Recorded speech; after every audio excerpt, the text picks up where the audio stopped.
Joining me now is NBC White House correspondent Kristen Welker. Kristen, what do we know about the news conference, and what does a national emergency mean? What force does that have?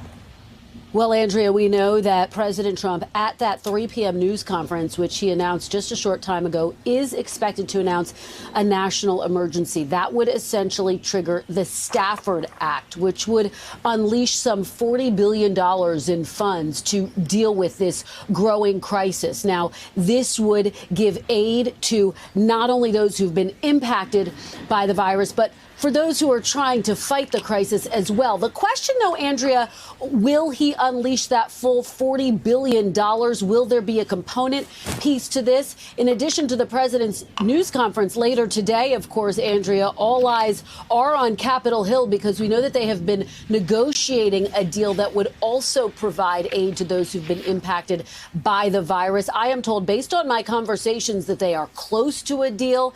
They would like to vote on a deal in the House by the end of today. Will that happen? That remains to be seen. But remember, Andrea, the Senate canceled their recess for next week to continue to try to work on this. That relief package that they're working on would include expanding unemployment insurance, expanded food assistance, food aid, as well as covering coronavirus tests and some treatments as well. So this would be a robust package. Again, lawmakers, the White House really working to try to get something done by the end of the day. President Trump, though, taking matters into his own hands. Of course, he has come under criticism for not acting quickly enough and for there not being enough tests. And so today, an attempt to try to do more, Andrea. Hey there, I'm Chris Hayes from MSNBC. Thanks for watching MSNBC on YouTube. If you want to keep up to date with the videos we're putting out, you can click subscribe just below me or click over on this list to see lots of other great videos.